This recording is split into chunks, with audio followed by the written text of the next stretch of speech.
Testamento, nós vamos fazer um grande tira-dúvidas. O que vai acontecer, irmãos?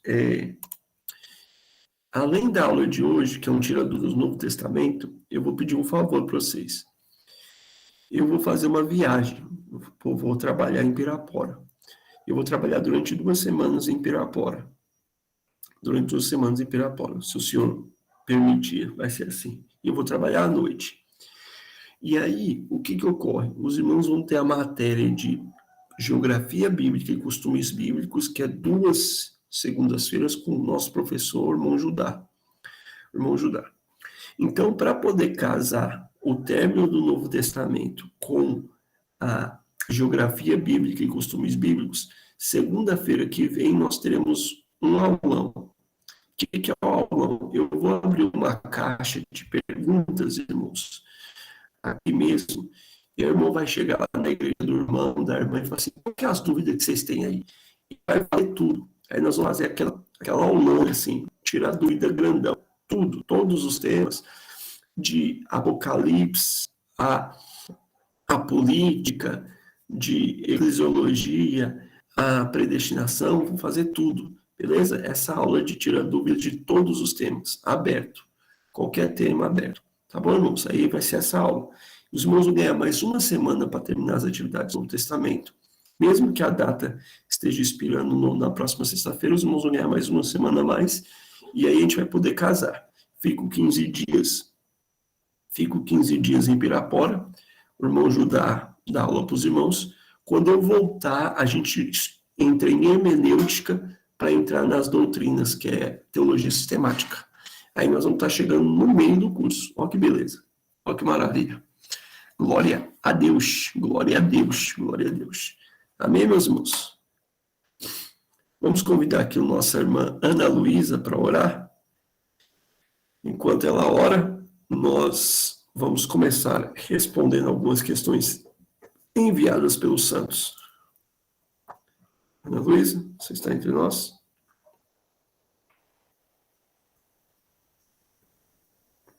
Ana Luísa? Senhor, Deus eterno Pai, Senhor, eu te agradeço essa manhã que o Senhor me deu, pela tarde, pelo momento de nós termos levantado, pelo alimento, pela saúde, por mais uma segunda-feira que o Senhor tem nos proporcionado. Eu te peço que o Senhor venha abrir a nossa mente, nos dê o conhecimento, que o seu Espírito Santo venha abrir os nossos corações para que toda a palavra seja plantada em terreno fértil. Em nome de Jesus, amém. Amém. E glória a Deus. Irmão, deixa eu pegar aqui, puxar aqui. Aí, beleza. Nós vamos começar a tirar as dúvidas aqui, irmãos. Enquanto isso, os irmãos podem comentar, pode tirar dúvidas, acrescentar alguma coisa. Uma questão que eu quero que os irmãos se lembrem, meus irmãos, é que precisa se fazer as atividades, tá? Não é somente... Perdão. Não é somente, irmãos, assistir a aula, tá bom? Aqui é só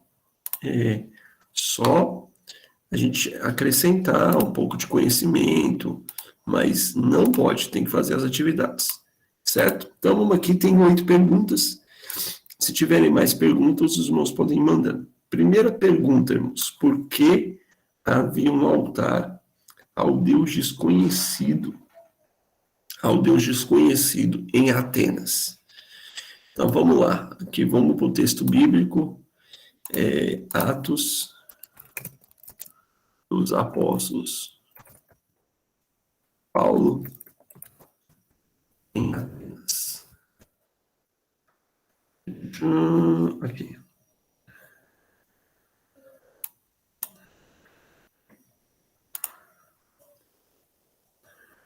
Muito bom. Ok. Atos dos Apóstolos 17, 15 ao 34. Vamos ler o texto inteiro aqui, para nos ajudar a entender algumas coisas. E acompanhavam Paulo e o levaram até Atenas e receberam ordem para que Silas e Timóteo fossem ter com ele o mais depressa possível. Enquanto Paulo esperava em Atenas, seu espírito se comovia em si mesmo, vendo quão grande era entregue à idolatria, de sorte que disputavam com os judeus nas sinagogas e nas praças. E alguns dos filósofos epicureus históricos contendiam com eles e uns diziam aos outros: que diz esse paroleiro, mentiroso, contador de história? E outros parece que é pregador de deuses estranhos. Portanto, lhes anunciavam a Jesus e a ressurreição. E tomando, levaram a Areópago, dizendo: podemos nós saber que nova doutrina é essa que fala? Pois coisas estranhas nos traz ouvidos, queremos, pois, saber o que vem ser isso. Todos os atenienses, estrangeiros residentes, de nenhuma outra coisa se ocupava senão de ouvir dizer alguma novidade. O povo não tinha serviço, irmãos. O papo deles era só prosear mesmo. Prosear mesmo. E estando Paulo no meio, cadê? Estando Paulo no meio do Areópago, varões atenienses, em tudo vejo que sois tanto supersticiosos. Irmãos, o termo supersticioso aqui, hoje tem uma conotação ruim, tá? Mas seria assim, no tempo de Paulo, seria assim: eu vejo que vocês são homens de muita fé. Seria mais ou menos a tradução mais adequada para o contexto, tá? Passando eu e vendo os vossos santuários, achei também um altar que estava escrito: ao Deus desconhecido. Esse, pois, que honrais, não conhecendo, é o que vos anuncio.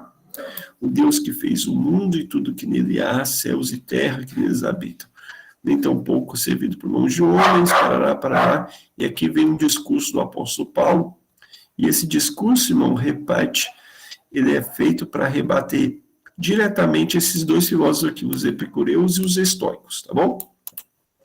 Mas aí, irmãos, por que tem um altar ao Deus desconhecido? Existem duas teorias, tá?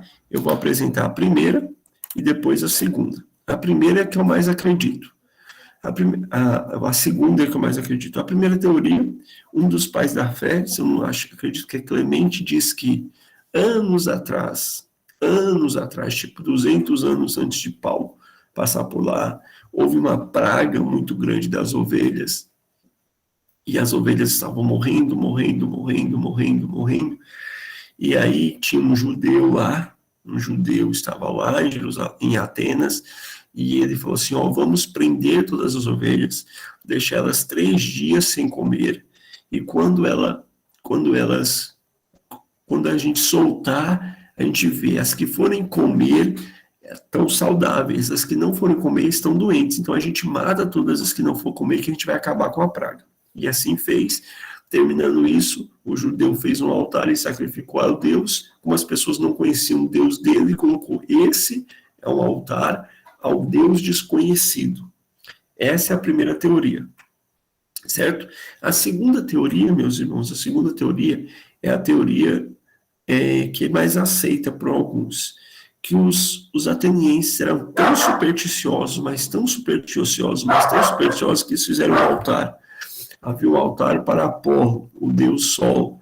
Havia um altar para Atena, deus da sabedoria e da guerra justa. Havia um altar para Hades, o deus dos mortos. Havia um altar para Zeus, o deus dos deuses e dos raios. Havia um altar para Prometeus. Havia um altar para Morfeu, deus do sono. Havia um altar. E aí, depois de fazer tantos altares, alguém falou assim: gente, se por acaso a gente esqueceu de algum Deus, meu Deus, e se esse Deus ficar com raiva da gente, a gente tem um problema. Então, vamos fazer um altar ao Deus desconhecido, que se a gente tiver esquecido desse Deus, ele vai ter um altar e está tudo resolvido. Os irmãos estão entendendo o raciocínio? E assim eles fizeram, edificaram um altar ao Deus desconhecido. Muito bem. O que essa lição serve para nós, irmãos? Tanto a primeira quanto a segunda teoria, ela serve para nós do seguinte fato: serve para que a gente consiga, irmãos, pegar alguns ganchos na vida das pessoas, na religião das pessoas, no modo de vida das pessoas, para poder pregar o evangelho. Então a gente não deve, tem pessoas que são fechados. Normalmente essas pessoas que são fechadas nunca trabalhou com a obra da evangelização. Nunca trabalhou com a obra da evangelização. É necessário você pegar às vezes, pegar um gancho para poder alcançar ao coração das pessoas. David Brand, missionário, um dos heróis da fé, ele só não foi morto porque quando ele orava dizendo assim: ó grande Espírito, vem mexer, ó grande Espírito, vem mexer, ó grande Espírito, vem dar força. E aí que os índios que foram para matar ele evangelizavam índios canibais, eles acreditavam em um grande Espírito.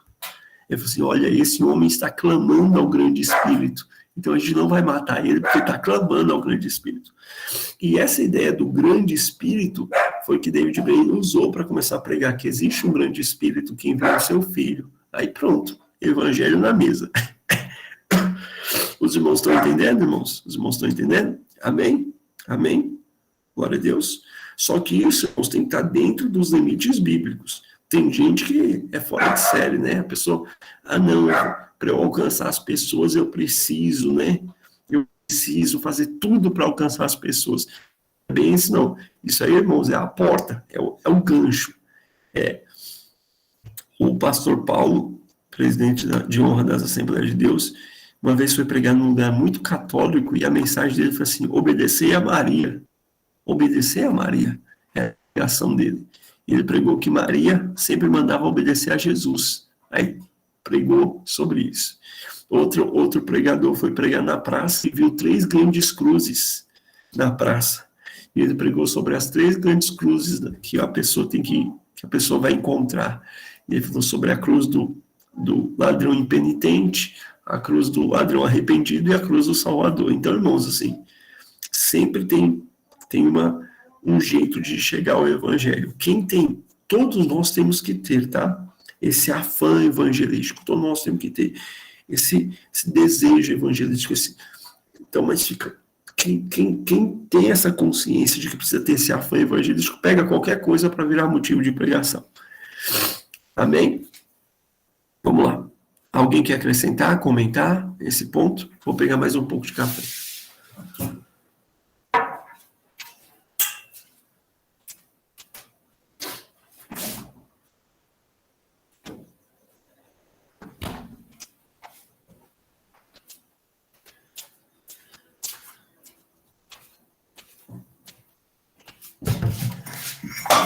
Por exemplo, só um comentário aqui, irmãos. Tem um pregador que ele dorme no Senhor, Paul Yun-Shu, David Yun-Shu.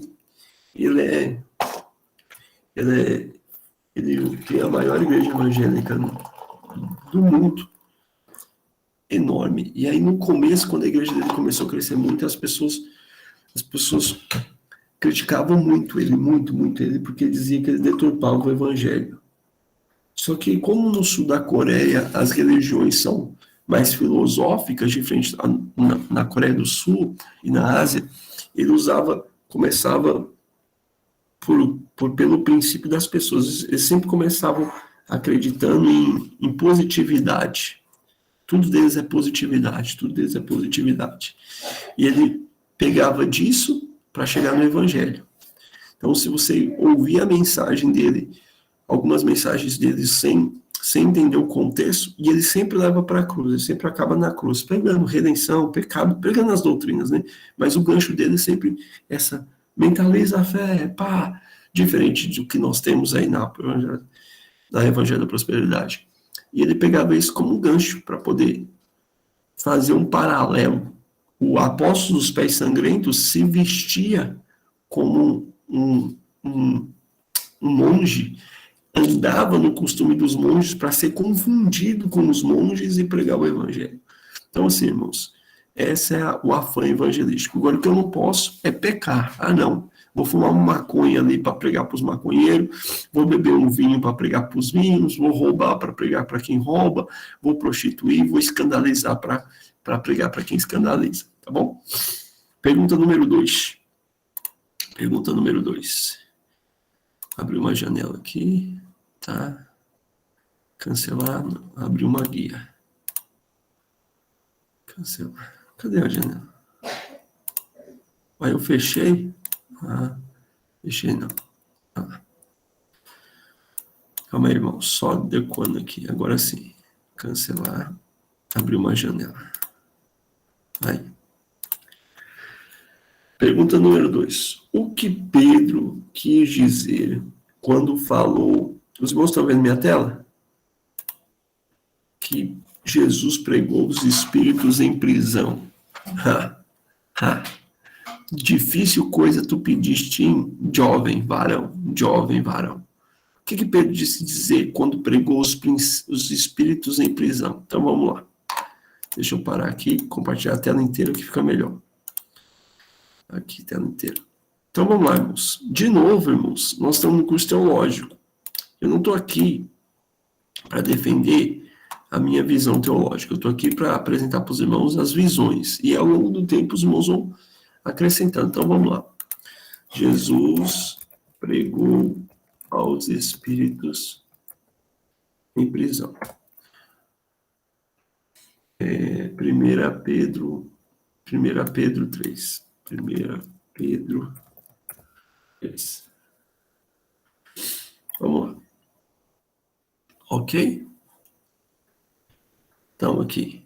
Irmãos, eu vou apresentar as duas interpretações mais comuns para esse texto, tá bom? E aí os irmãos tirem a conclusão. Um comentário, irmãos, que eu tenho que falar com os irmãos do curso teológico é, por exemplo, existem visões que dominam mais a internet. Por exemplo, a maior parte dos vídeos que os irmãos vão encontrar na internet é de duas categorias. Se o irmão colocar pregações na internet, o irmão vai encontrar, aí eu falo assim, a maior parte das pregações o irmão vai encontrar de duas teorias.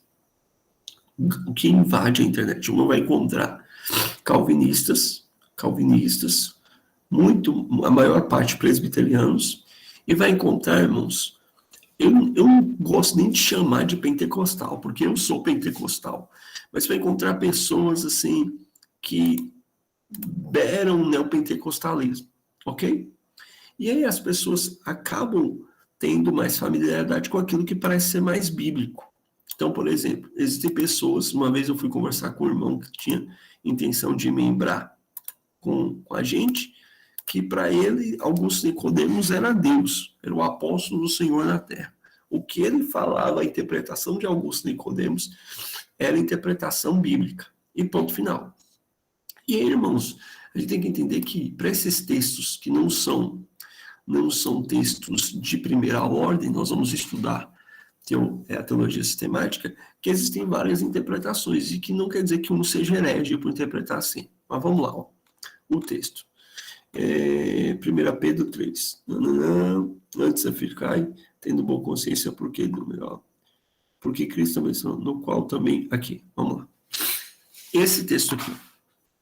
Porque Cristo também padeceu por vós pelos pecados, justo pelo justo, para levar-vos a Deus, mortificando, na verdade, a sua carne, mas vivificando pelo Espírito. No qual foi e pregou os espíritos em prisão, os quais noutro tempo foram rebeldes, quando na longanimidade de Deus esperavam nos dias de Noé, enquanto se preparavam para a arca, nos qual poucas, isto é, 8 almas se salvaram pelas águas, que também, como uma verdadeira figura, agora vos salva o batismo, não dos despojamentos da imundícia da carne, mas da indagação de uma boa consciência para com Deus e pela ressurreição de Cristo, o qual está à destra do Deus Pai, tendo subindo, havendo-lhe sujeitado anjos e as autoridades e as potestades. Tá bom. Interpretação número 1.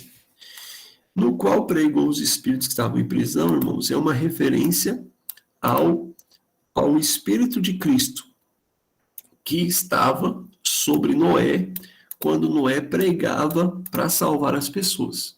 Então, por exemplo, aquelas pessoas estavam acorrentadas, presas em cadeias espirituais, e ouviram o evangelho para serem salvos, mas como eles estavam presos nas cadeias, não deram ouvido ao evangelho, ok?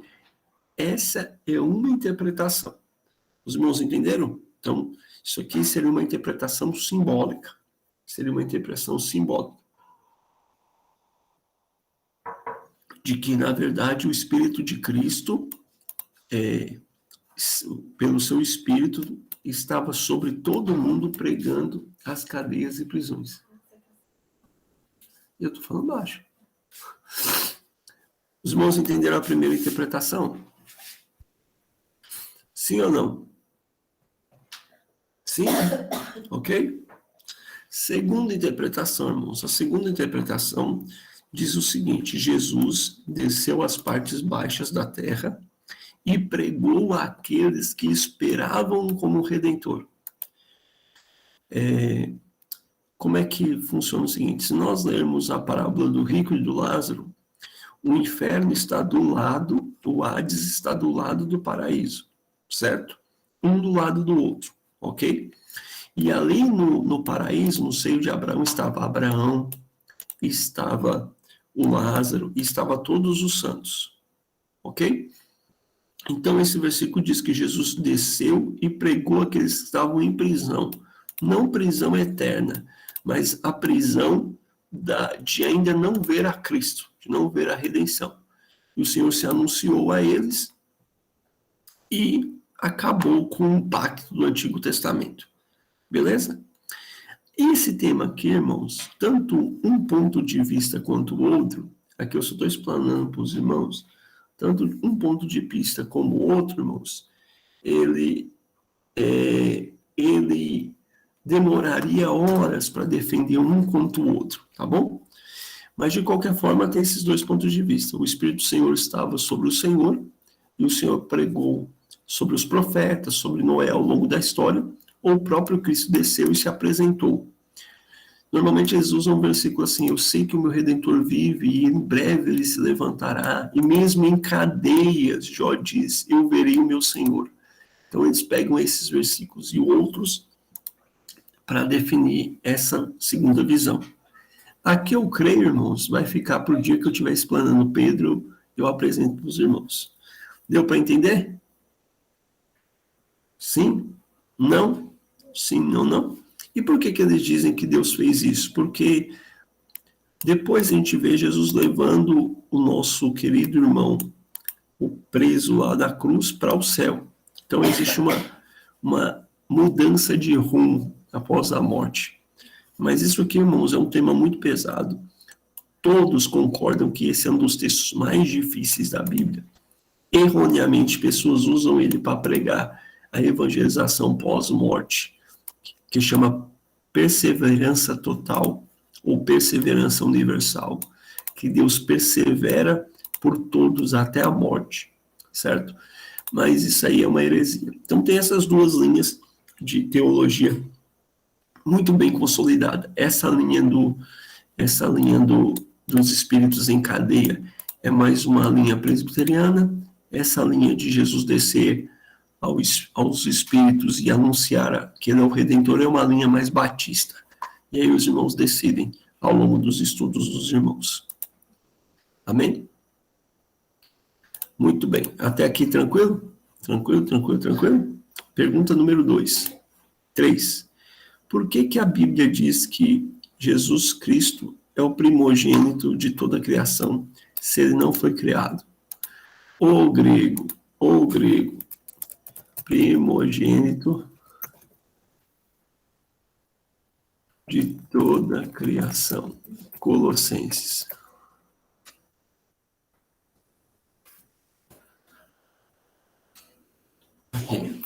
Colossenses 1,15. Vamos lá. Cadê o versículo? Eu quero o versículo.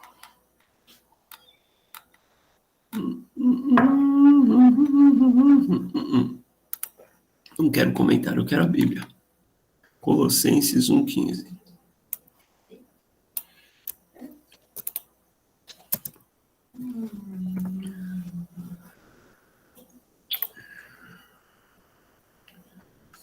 Ele é a imagem do Deus invisível, primogênito de toda a criação. Irmãos, aqui nós vamos cair numa teoria que é o seguinte, vem cá. vamos lá. Primeira coisa que a gente tem que entender nesse texto, antes de eu explicar para os irmãos. Se Jesus é o primogênito de toda a criação, se ele é o primeiro a ser criado, então ele é uma criatura. Se ele é uma criatura e a gente adora ele, nós somos idólatras. Então, adorar Jesus seria idolatria. E teríamos um sério problema.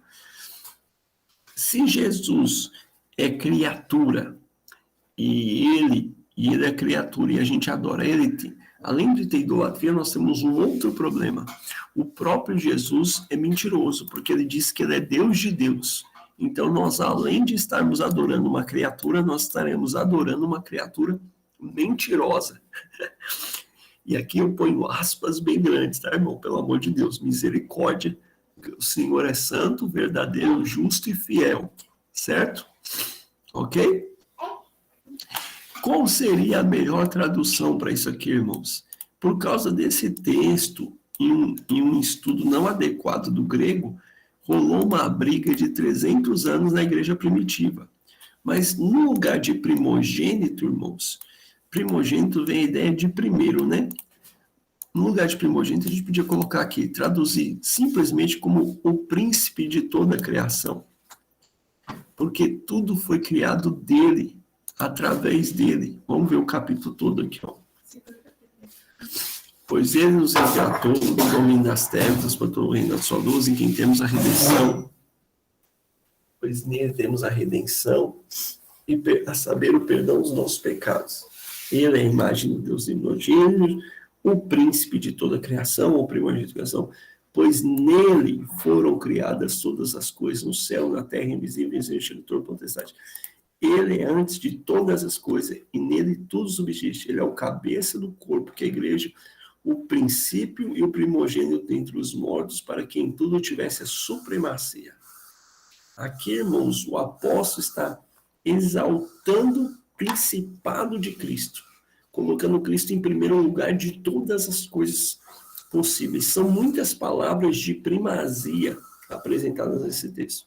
Então, irmãos, nós não servimos a uma criatura, muito menos uma criatura mentirosa, nós servimos a Deus, de Deus verdadeiro, do Pai, diferente em forma, mais firme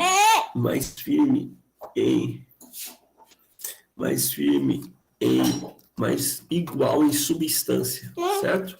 E lá em Cristologia nós vamos ver isso com mais afinco. Amém? Respondido? Dúvidas aqui?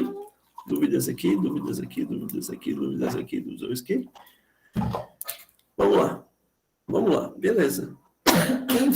Quem é Teófilo citado por Lucas? Meu Deus do céu. Aquele carinha com Teófilo, então vamos lá. Lucas 1. Atos 1.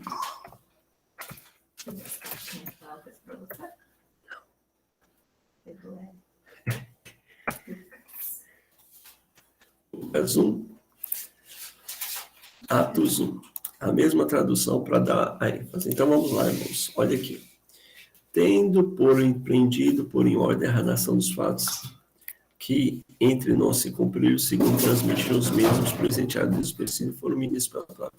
Pareceu-me bem, a mim conveniente, descrevê-lo, ó excelentíssimo Teófilo, por sua ordem, havendo-me já informado minuciosamente que de tudo desde o princípio. Ok, então esse versículo aqui, Lucas vai organizar a história do relato de Jesus por ordem do excelentíssimo Teófilo. Ok, irmãos? Quem mandou Lucas escrever o livro de Lucas? O excelentíssimo Teófilo. Ok? Beleza. Fiz o primeiro tratado, ó Teófilo, acerca de tudo que Jesus começou a fazer, não só a fazer, mas a ensinar. Opa, tá faltando uma palavra aqui. O que está faltando? Qual palavra está faltando aqui, irmãos? Qual palavra está faltando aqui? Excelentíssimo Teófilo, e aqui? Que palavra está faltando? Na designação Lucas a Teófilo. O que está faltando? Excelentíssimo. Então aqui nós temos uma mudança de tratamento. Aqui não está falando que ele resolveu escrever o segundo tratado por ordem de Teófilo. Aqui está por ordem de Teófilo. Então, o que se entende, irmãos? Existem 3 teorias acerca desse texto, tá bom? Sobre esse Teófilo. Primeira teoria, que é a que eu não acredito, que Teófilo não seja uma pessoa. Como Filo é amigo e Theo é Deus, então amigo de Deus, isso aqui seria uma designação para todos os cristãos. Seria uma maneira simbólica de se referir à cristandade. Mas você vê aqui que o cara tem um título excelente e ele manda. Então é muito difícil usar esse título de maneira simbólica. Ok? Segunda teoria, que Teófilo, pelo próprio nome, seja um grego, de posses, que conhecendo a capacidade de historicidade, de historiador de Lucas, pôs para Lucas investigar as questões do Cristo. Então, e aí nessa teoria existe uma questão muito interessante. Qual que é a questão? Aqui, Lucas trata Teófilo como excelente. E aqui trata Teófilo só como Teófilo. Dentro dessa teoria, alguns acreditam que o primeiro livro de Lucas foi suficiente para converter Teófilo. Aqui, Teófilo abre mão do título e se torna irmão, porque eu não preciso usar o título excelentíssimo irmão. O apóstolo Paulo e o apóstolo Pedro não os designavam com tanta reverência um ao outro. Ele usa esses títulos diante dos reis, certo? Então essa é uma teoria. Teófilo é um conhecido de Lucas, que, sabendo da capacidade de Lucas, pôs Lucas para poder descobrir se era verdade. E a terceira teoria, irmãos, que é bem parecida com a segunda, é que essa é muito forte também, que Lucas talvez seja um escravo, foi um escravo de Teófilo, e diferente da escravatura que nós conhecemos, irmãos, os escravos estudavam, como o próprio Daniel. Então, Lucas, sendo escravo e médico de Teófilo, pôs-se a estudar e Teófilo pôs ele nessa missão e deu liberdade a ele, após cumprir a missão de escrever o livro de Lucas. Então, mas o que sabemos é que Teófilo foi alguém que foi impulsionado pelo Espírito Santo a mover Lucas a escrever essas cartas, e hoje nós temos esses livros, e hoje nós temos elas para a glória de Deus. E aqui, irmãos, vai a primeira aplicação. Às vezes, Deus não fala com você, mas usa os irmãos para falar com você. Então, às vezes, você não, oh meu Deus, qual que é o meu chamado? Tem um certo Teófilo dando uma ordem para você fazer. Talvez essa ordem seja o chamado de Deus para a sua vida. Ok? Amém, irmãos? Amém? Amém, amém, amém, amém. Amém, amém, amém. Dúvidas? Estamos tranquilos? Então tá bom. Vamos lá. O jovem que saiu correndo nu quando Jesus foi preso era Marcos. Então vamos lá. Jovem corre nu. Marcos.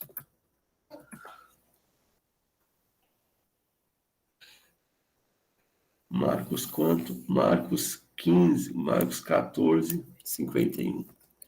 Marcos 14, 51. Eu quero um texto, me dá um texto, irmãos, aqui. Isso. Vamos lá. E um certo jovem o seguia, envolto em um lenço sobre o corpo nu, e lançando um limão, mas ele largou o lenço e fugiu nu. Saiu correndo peladão. Irmãos, isso aqui indica muito mesmo que seja o próprio Marcos. Por 2 motivos. Motivo número 1, só aparece no livro de Marcos. Vocês estudaram bibliologia? Os irmãos viram que bibliologia, irmãos? Vocês viram que em bibliologia o livro de Marcos, ele é muito próximo a Pedro. Então podia ser Marcos ou Pedro. Mas aqui Jesus estava sendo preso, Pedro estava negando Jesus, então não dava para ser Pedro, tinha que ser Marcos. Então, o sujeito mais parecido é Marcos. E olha a semelhança, aqui ó, o discípulo a quem Jesus amava. Versículo.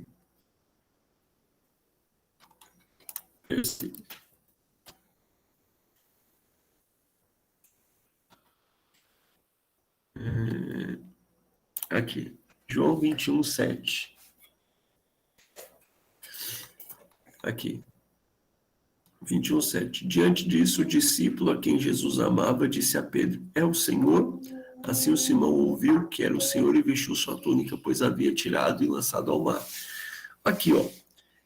João, nós sabemos que esse cara é João, mas ele se refere ao discípulo a quem Jesus amava, dando uma característica desse discípulo. Olha aqui. Um certo jovem o seguia, envolto num lençol em corpo nu, e lançaram mão, mas largando o lençol fugiu não. É a mesma figura de linguagem de se esconder no texto. Então, possivelmente é Marcão mesmo. Marco, pelo amor de Deus, Marco, se você sair correndo nu pelas ruas da cidade aí, irmãos, nós vamos ter um sério problema com Vossa Excelência, viu? Pergunta, os discípulos eram jovens? Os apóstolos eram jovens?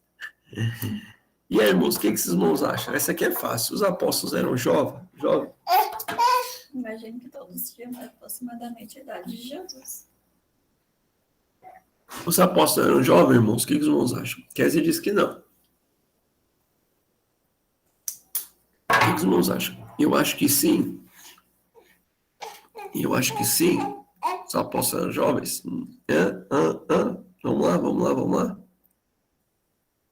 Era João.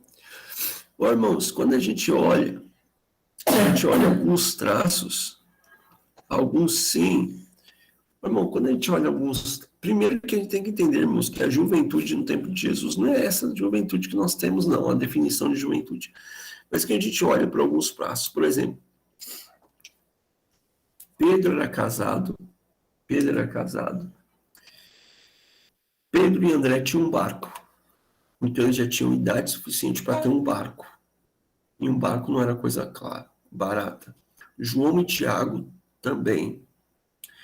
Mateus diferente do que mostra em The Chosen, que é uma série maravilhosa, irmãos. Mateus diferente de que mostra The Chosen. Ele era um publicano. Ele tinha sua própria casa e condição de fazer festa para quem ele convidasse. Quando a gente olha, irmãos, o chamado, a maior parte deles, irmãos, e aí tem historiadores que pode dizer, eram homens adultos, de família formada. Parece que Jesus, Pedro e Paulo tinham mais ou menos a mesma idade. E aí tem um detalhe muito grande. Eles já eram pessoas rejeitadas, já tinham passado da idade da escola rabínica. Nenhum deles serviu para estudar com o rabino. E eles viram em Jesus a oportunidade de estudar. Então, esse fator de eles não terem seguido nenhum mestre rabínico, de eles não terem essas profissões, terem compromisso, indica que a maior parte deles já eram homens feitos, acima da maioridade. Então, assim, jovem, talvez com 25 anos, tinha algum deles, alguns mais velhos, certo? Mas aí, irmãos, é um estudo para a história da igreja, tá? Mas o que isso tem a ver? Não muda nada, tá, irmãos? Não muda nada. Sendo jovem, sendo novo, não muda nada. Você que é jovem é obrigado a ser santo igual Jesus foi. Você que é velho é obrigado a ser santo igual Jesus foi. Não existe evangelho para jovem, não existe evangelho para velho, não existe evangelho para mulher, não existe evangelho para homem, é para todo mundo. Ok? Muito bem. Pergunta aqui. A infância de Jesus foi vivida igual às outras crianças? Por que a Bíblia não relata tanto sobre ela? Vamos lá. Nós temos duas questões. Primeira questão é que o que nós temos? O nascimento de Jesus até ele ir para Nazaré, depois que volta do Egito, cerca de 2 anos, aproximadamente. Depois aparece Jesus no seu Bar Mitzvah, com 11 anos lá, discutindo com os teólogos, e já aparece Jesus com 30 anos, ok? Essa pergunta de por que a Bíblia relata pouco sobre ela foi incomodada por outros homens. E aí tem uma série de evangelhos apócrifos, o de Enoque, o de Filipe, contando sobre a infância de Jesus. Contando que Jesus ressuscitava pombo, igual o filme que Jesus montava os brinquedinhos e tal. Então, irmãos, não relata nada. E por que não relata? A Bíblia nos dá informação suficiente para que a gente seja salvo. Ok? João, no sua epístola, João, no seu evangelho, na verdade, diz que se fosse escrever tudo que Jesus fez, não haveria papel. Então, o Espírito Santo, usando os autores, escolheu deixar as informações suficientes para que nós alcancemos salvação. Existem algumas pessoas, uns agnósticos, um pessoal filosófico, diz que Jesus, entre 12 anos até aparecer 30 anos, vagou pelos desertos, e aí foi, ó as ideias, vagou pelo deserto, foi até a Índia, foi até a China, aprendeu com Buda, com Siddhartha, aprendeu, e aí ele trouxe essa mensagem e tal. Não, tudo furado, ok? Então, esse vazio é o vazio da fé. Jesus foi uma criança como qualquer outra.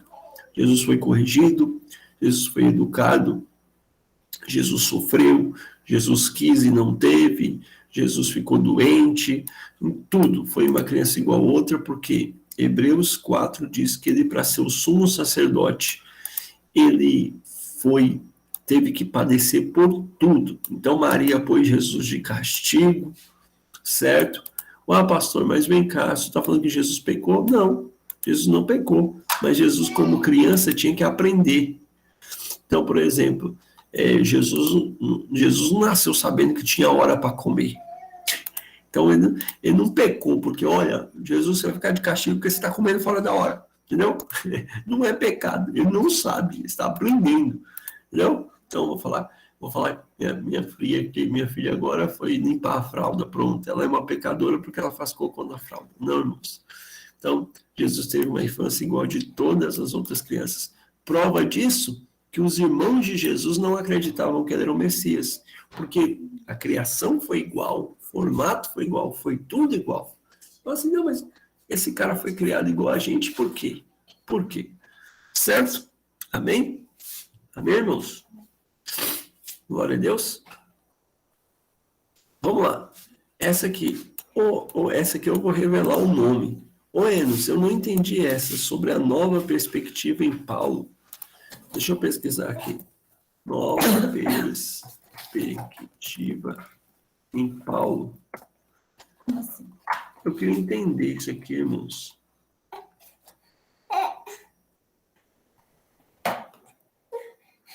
Eu queria entender isso aqui, irmãos. Que é?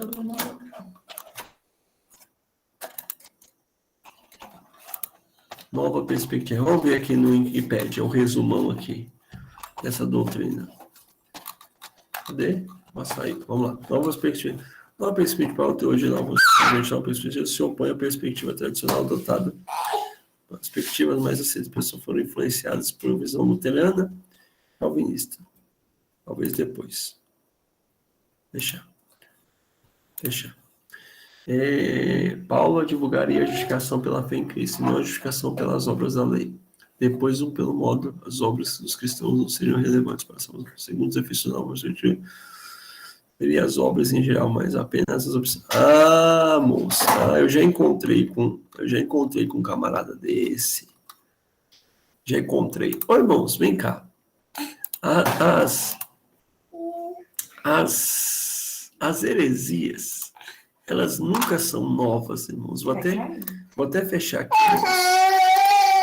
Não existem, irmãos, novas heresias. Não existem novas heresias. Sério, pastor? Não. Existem heresias renovadas. Renovadas. O que isso quer dizer? Dá uma roupagem ali, é igual o iPhone. Quem tem iPhone sabe. O iPhone 9. Aí tá, muda a posição da câmera, iPhone 10. Tá. Muda o botãozinho, iPhone 10X. Uma vez eu encontrei com um rapaz nessas minhas caminhadas que ele dizia que não, que na discussão entre Paulo e Pedro no Gálatas, quem deveria ter ganhado a discussão foi Pedro. Mas como Paulo tinha capacidade maior de escrever, Paulo perverteu todo, ó a ideia, Paulo perverteu todo o cristianismo para que se moldasse à vontade dele. Então, na verdade, os cristãos tinham que ser mais próximos ao judaizante, mais próximos à lei do Senhor. Por que essa perspectiva, a nova perspectiva de Paulo é errada, irmãos? Porque é o seguinte, nós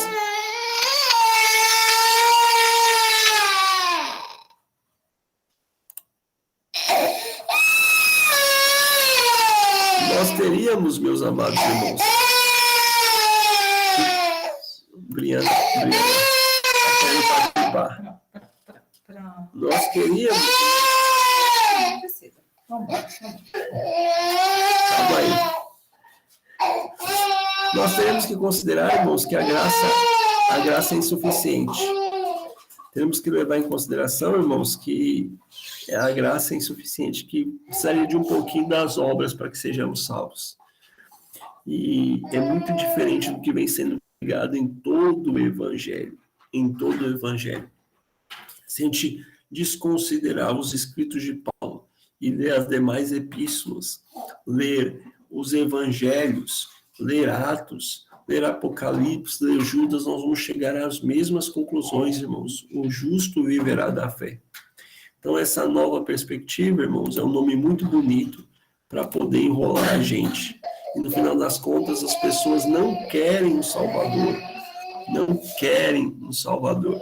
Eles querem salvar a si mesmos, pelos seus próprios méritos. Alô, Pelágio. Alô, Pelágio. Ok? Amém, irmãos? Amém? Glória a Deus.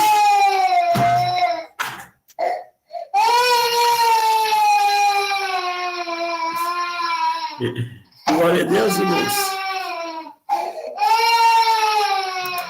Ela entristeceu aqui. Ela queria mexer com o negócio aqui, não deu, ela entristeceu. Glória a Deus. Há mais alguma dúvida, meus irmãos? Há mais alguma dúvida, meus irmãos? Há mais alguma dúvida? Mais alguma dúvida? Mais alguma dúvida? Nenhuma? Não? Respondi, Pedro. Respondi, Enos.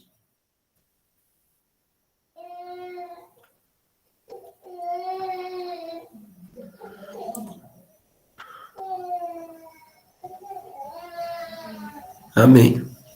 Meus irmãos, o que vai acontecer? Nós estamos terminando o Novo Testamento. Façamos as atividades. Eu vou corrigir as atividades. Façamos, irmãos, os exercícios. Vamos dedicar.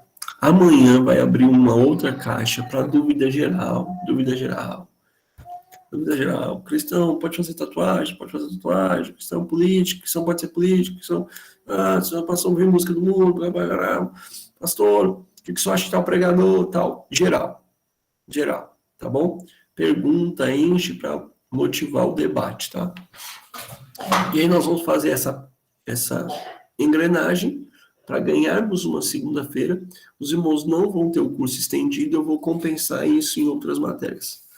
Certíssimo? Certíssimo, glória a Deus. Glória a Deus. Então,